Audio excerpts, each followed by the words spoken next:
Bonjour à tous et bienvenue dans ce nouveau top 5 des gauchistes de la semaine, ce classement que vous appréciez énormément et que les gauchistes aussi semblent adorer parce qu'ils se battent chaque semaine pour figurer au sommet de ce classement. Et cette semaine encore, ça a été costaud. On est parti immédiatement avec la 5e place.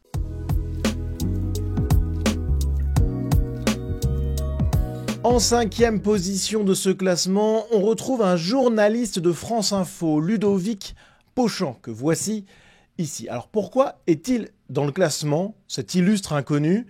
Eh bien, pour cet article qu'il a rédigé pour France Info, le service public, nos impôts. Bon, César 2025. Il y aurait de quoi faire d'ailleurs avec cette cérémonie des Césars, mais ils sont un peu hors concours. Voilà. C'est un peu triché de mettre les Césars dans le top des gauchistes, donc on va s'en tenir éloigné, mais ils y sont quand même indirectement.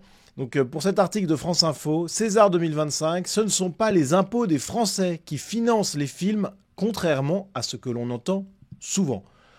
Donc là, on se dit, tiens, bah super, on ne finance pas des navets gauchistes qui nous crachent à la figure, c'est a priori autrement que ça se passe. Bon, donc moi, bonne poire, j'ai envie de dire, je me rends sur cet article et je me dis, tiens, bah, je vais voir quelle est l'explication. Ce ne sont pas les impôts des Français qui financent les films, qu'est-ce qu'ils financent? Alors, notre ami Ludovic Pochant, il a interrogé un spécialiste qui nous dit que ce n'est donc pas effectivement des impôts, mais une taxe qui finance le cinéma français.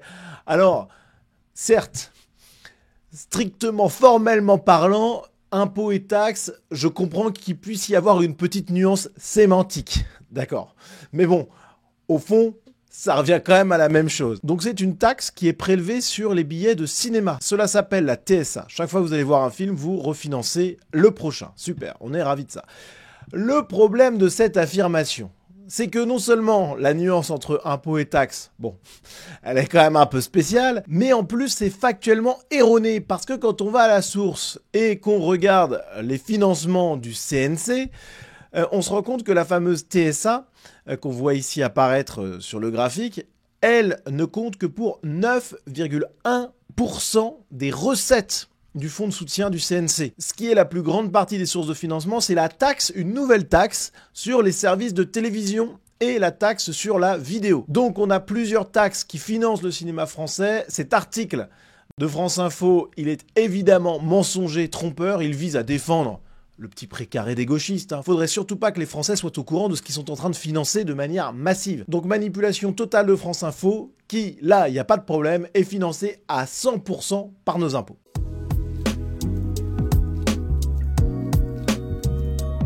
En 4e position, j'ai voulu mettre à l'honneur deux gauchistes de droite. Oui, messieurs, à commencer par Jean-François Copé, maire de la ville de Meaux et figure avec beaucoup de guillemets de la droite, là encore avec beaucoup de guillemets, et également Bruno Retailleau, notre ministre de l'Intérieur. Alors, on va commencer par le cas de Jean-François Copé. J'en avais déjà parlé dans ma vidéo sur Jean-Michel Apathy. D'ailleurs, il se peut qu'on en réentende un petit peu parler durant ce classement.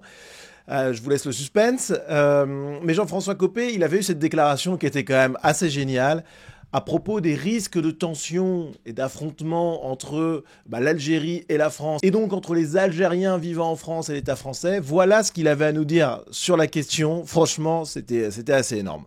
Et il comprendrait très vite qu'en réalité, il n'y a absolument aucun risque de voir des tensions de la communauté franco-algérienne dans les quartiers, parce qu'alors à ce moment-là, la communauté franco-marocaine dirait à la communauté franco-algérienne, on se calme. Bon.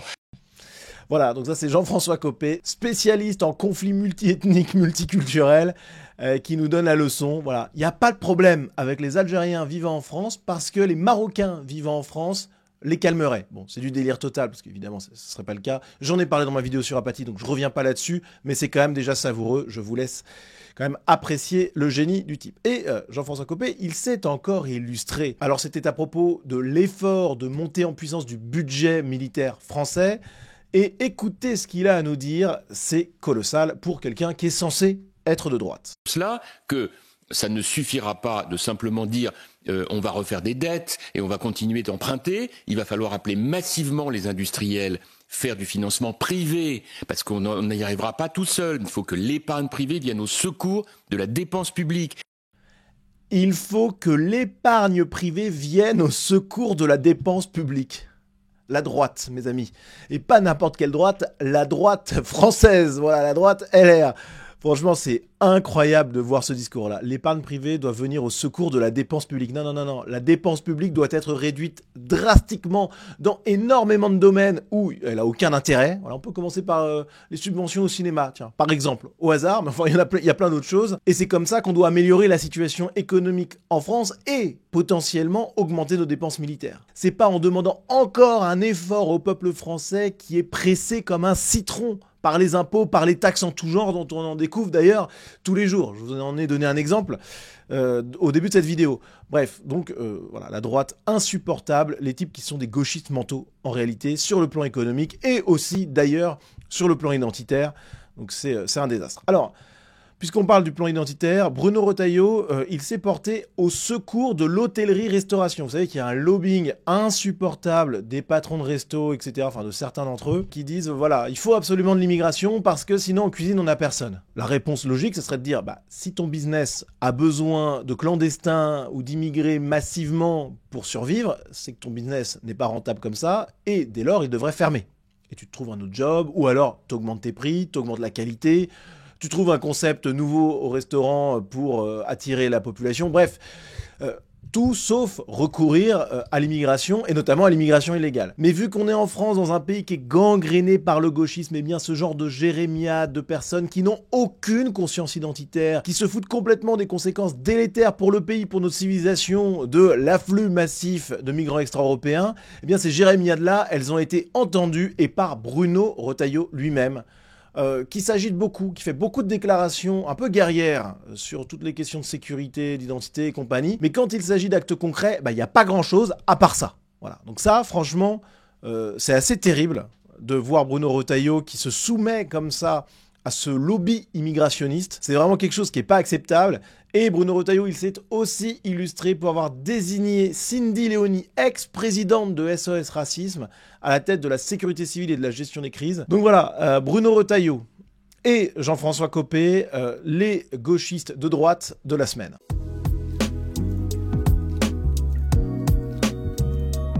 En troisième position, c'est le retour de la star absolue de ce classement, Mathieu Slama. Alors pourquoi est-il dans le classement cette semaine? On va d'abord s'intéresser, pour un petit peu de contexte, à cet appel d'un auditeur sur RMC qui nous parle de la paresse de certains des employés qu'il recrute. On l'écoute. Là, encore il y a 2 jours, on en avait un qui était en poste, période d'essai. Bon, hier soir, il termine à 17h45. Hier soir, à 17h40, il avait le blouson sur le dos, le sac à la main, prêt à partir.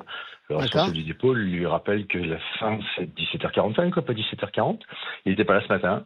Envoyé SMS pour dire qu'il mettait fin à sa période d'essai. Et ça, c'est notre quotidien. Wow. Donc ça, c'est un témoignage super intéressant parce qu'il permet de mettre en lumière un mouvement anthropologique de fond qui a lieu en France, c'est-à-dire que l'effort existe toujours. Bien sûr, il y a toujours des gens qui travaillent beaucoup, etc. Mais il y a quand même un changement de tendance. C'est-à-dire que la paresse se répand. Alors, je ne sais pas à quel point, on pourra en discuter, mais c'est une donnée objective qui est relevée par énormément d'employeurs. Bon. Et là-dessus, Mathieu Slama, qu'est-ce qu'il nous a dit? Vous imaginez bien déjà quel est son discours à notre Mathieu Slama national. Ce jeune a eu raison de s'arrêter. Quand un manager fait une remarque pour un écart de 5 minutes, c'est que l'environnement de travail est toxique. Les jeunes ne sont plus prêts à tout accepter au travail et c'est une excellente nouvelle. Alors, ça pourrait paraître anecdotique comme ça, mais quand on a déjà une personnalité gauchiste comme Mathieu Slama qui nous dit ça, c'est toujours intéressant à relever. Ensuite, c'est un discours qui était très répandu. Franchement, c'est quelque chose qui a été dit par de nombreuses autres personnes. On peut par exemple citer Nicolas Framont, rédacteur en chef de Frustration, voilà, un magazine de gauche qui porte bien son nom. Bravo à ce jeune, il faut apprendre tôt à ne pas se laisser faire. Voilà. Bon, c'est plutôt un refus d'obstacle que du courage, là en l'occurrence, hein, ou que du caractère. Ce que nous fait Mathieu Slama ici, c'est l'éloge de la paresse, c'est l'apologie du refus de l'effort, et c'est finalement de prendre la défense des employés qui sont par essence, ça c'est vraiment l'idéologie de gauche, qui sont par essence des victimes de leurs méchants patrons, qui sont par essence des vilains pas beaux ultra-capitalistes et d'ultra-giga-droite au passage. C'est toute la pensée de gauche qui est résumée là-dedans. Alors que quelqu'un tendanciellement de droite va se dire, bon, peut-être que le patron en fait un peu trop en disant ça, mais bon, en même temps, l'employé qui a déjà son manteau 5 minutes avant la fin, honnêtement, en période d'essai en plus, ça montre que le type, il est pas dedans et que, en fait, ça va être un poids pour l'entreprise. Mais à la limite, on pourrait comprendre que l'employé, ça lui fasse pas extrêmement plaisir de se faire reprendre comme ça. Voilà. Mais de là à quitter le travail, il ne doit pas y avoir tant de problèmes de chômage que ça en France. Les gauchistes qui nous disent que c'est la crise, que les patrons ont tous les droits et que les employés sont corvéables et compagnie, bon, j'ai quelques doutes. Mais évidemment, Mathieu Slama et ses congénères, ils vont forcément prendre le parti du salarié. Et il y a vraiment ce côté paresse autorisée, voilà, l'effort. Je veux dire, respecter les horaires de travail. On a tous des défauts, moi le premier, parfois on est tous paresseux, bien entendu. Mais il y a un minimum de décence civilisationnelle. La vie en société, ça impose qu'au travail, vous respectiez un peu les normes. Voilà, il y a des gens qui font semblant de respecter les normes, mais au moins c'est déjà ça. Là, le type qui a le manteau et qui est prêt à partir 5 minutes avant, c'est pas respectueux. En fait, une société civilisée ne peut pas fonctionner si ce comportement il se généralise. Si on a des milliers de Mathieu Slama dans nos entreprises, la société française s'écroule immédiatement. Donc on est obligé d'avoir des gens productifs pour payer Mathieu Slama et consorts, pour payer les journalistes du service public, pour payer les films gauchistes qui nous crachent à la figure. Bref, on a besoin de ces actifs. Et le problème, c'est que les gauchistes qui prennent systématiquement le parti des parasites, à la fin, ils vont créer une société dans laquelle ils vont être obligés de dormir sous un pont parce qu'il n'y aura plus les gentils actifs, bien productifs, qui restent jusqu'au bout à leur travail, qui arrivent à l'heure, qui partent à l'heure. Il n'y aura plus ces actifs-là à parasiter. La gauche de Mathieu Slama, c'est vraiment de l'adolescence mentale au dernier degré et c'est pour ça que cette prise de position anecdotique en apparence, en réalité, elle nous dit beaucoup de ce qui nous attend si nous laissons le pouvoir à des Mathieu Slama.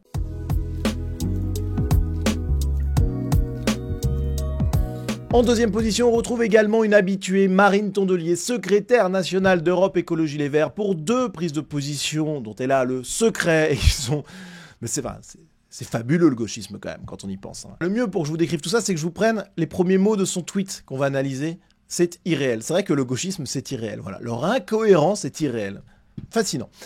Alors, Marine Tondelier, qu'est-ce qu'elle nous dit à propos de l'altercation entre Vance, Trump et Zelensky il y a quelques jours? C'est irréel.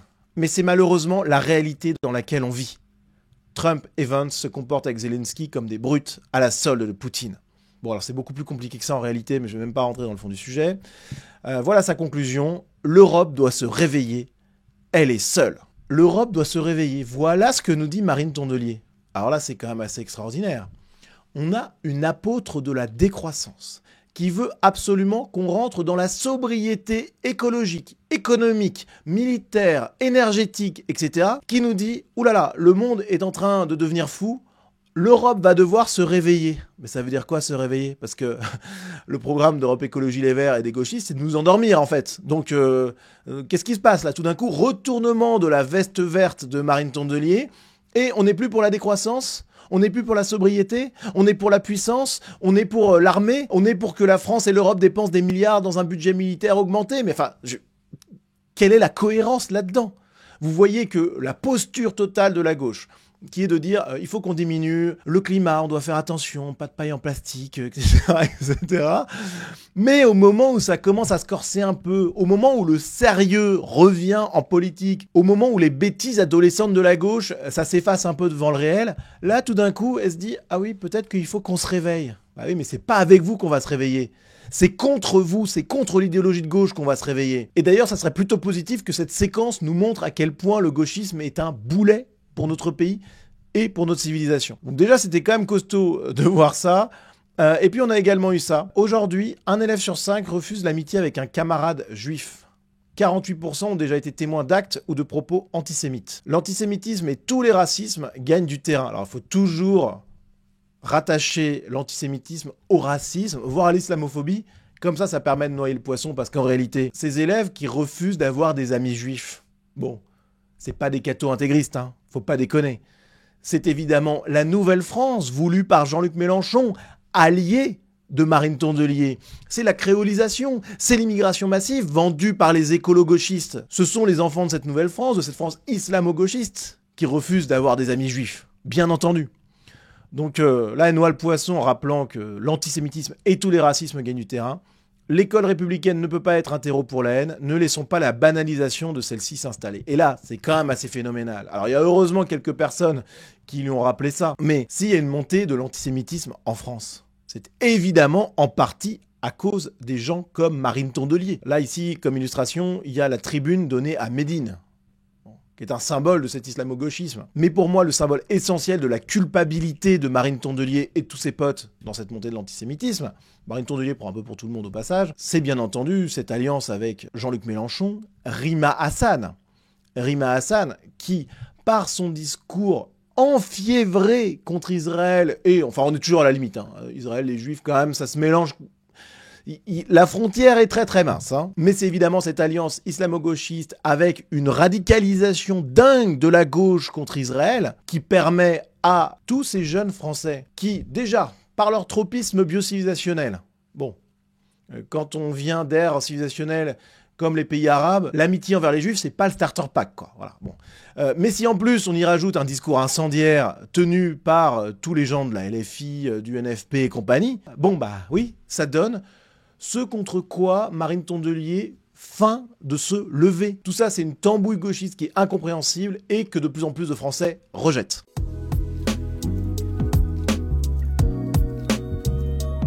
Et en première position de ce top 5 des gauchistes de la semaine, c'est Jean-Michel Apathy. Il avait évité le top la semaine précédente parce que j'avais réalisé une vidéo dédiée à sa phrase complètement dingue comparant la colonisation de l'Algérie à des centaines de radours sur glane. Je vous invite d'ailleurs à regarder cette vidéo parce que je vais passer rapidement sur les faits, mais tout est dit dans cette vidéo et je pense qu'elle est toujours d'actualité, plus que jamais même. Donc il avait déclaré ceci: la France a fait des centaines de radours sur glane en Algérie. Alors, dans cette vidéo, donc, je revenais un peu sur les faits et effectivement, il y a quand même eu... C'était une période un peu compliquée, mais la barbarie était de tous les côtés hein, à ce moment-là. Mais effectivement, il y a eu des actes terribles en Algérie durant la colonisation, notamment des enfumades. Bon. Le problème de tout ça, c'est que Jean-Michel Apathy, premièrement, il compare ça à Oradour sur glane. Déjà, la comparaison est très acrobatique. Évidemment qu'il y aurait largement à redire là-dessus. Premièrement. Et en plus de ça, il parle de centaines d'Oradours sur glane. C'est le verbatim, il le maintient. Et c'est là où est sa plus grande erreur. Parce qu'il aurait été beaucoup plus mesuré dans ses propos.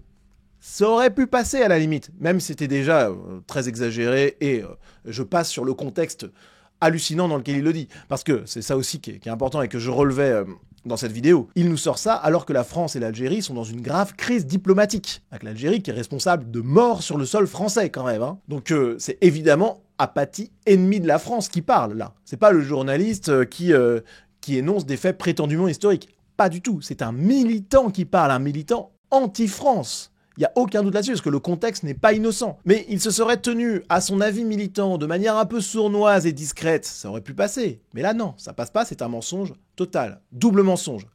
Oradour sur glane, j'ai la comparaison. Et ensuite, des centaines. Alors, ce qui s'est passé, c'est qu'il a été suspendu d'antenne par RTL pendant quelques jours. Et il a fini par publier un message sur Twitter, je vais vous lire quelques passages. « J'ai été très critiqué ces derniers jours et aussi très soutenu par d'innombrables personnes. Beaucoup d'historiens ont été sollicités. Tous m'ont donné raison sur la réalité des faits. » C'est le mensonge total. Je voulais vous dire ça un peu plus tard, mais je vous le dis directement. Effectivement, il y a eu pas mal d'historiens qui ont pris la défense de Jean-Michel Apathy. Par exemple, ce militant de gauche qui dit « J'ai fait des travaux d'anthropologie en Algérie et je confirme vos propos, Jean-Michel Apathy. J'ai visité des grottes où on a gazé des Algériens. » Alors, oui, il y a eu ce genre d'acte atroce, d'accord, qui a été dénoncé en France à l'époque, par ailleurs. Mais est-ce que ce type-là, il a visité des centaines de grottes où on a gazé des Algériens?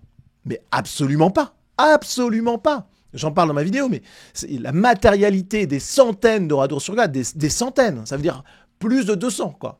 Et plutôt 3, 4, 5, 600. Enfin, cette matérialité-là, elle n'existe pas. Donc quand Jean-Michel Apathy nous dit « Tous les historiens m'ont donné raison sur la réalité des faits », c'est faux. Donc il a dit « J'étais roulé dans le mépris et l'injure, j'ai été suspendu professionnellement, ce qui ne m'était jamais arrivé. La liberté d'expression, beaucoup portée en écharpe ces derniers temps, s'apparente aussi à une vaste rigolade. En fait, c'est pas la liberté de raconter n'importe quoi et de mentir, surtout dans un contexte de conflit avec l'Algérie. Il y a un moment où il faut arrêter les conneries. En fait, ce qui s'est passé, c'est qu'on lui a demandé de s'excuser, Jean-Michel Apathy.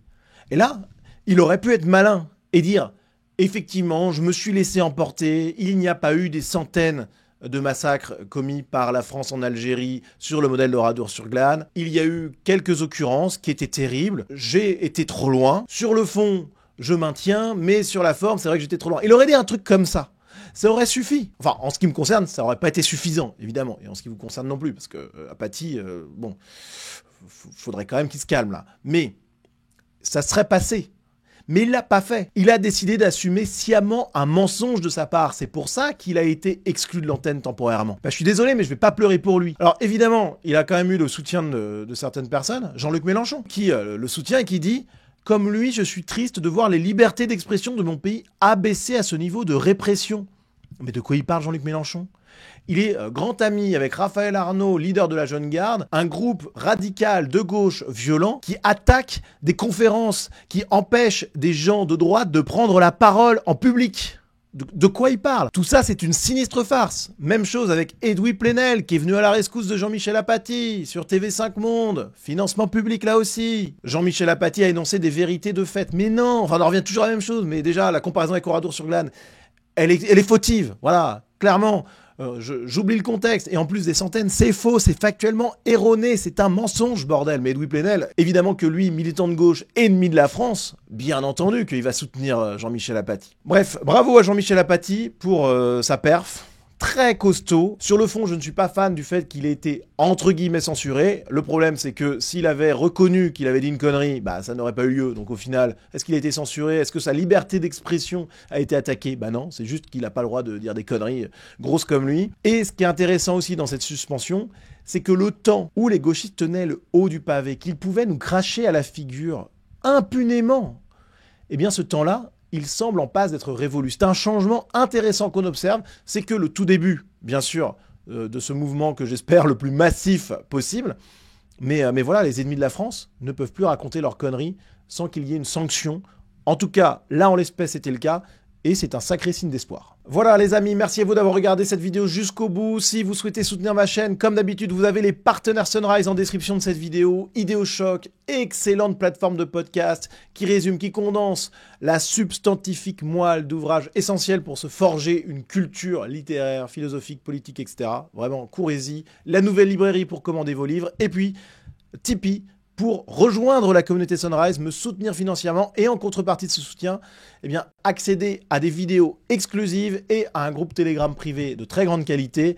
Merci d'avance pour votre soutien et votre fidélité et à très vite.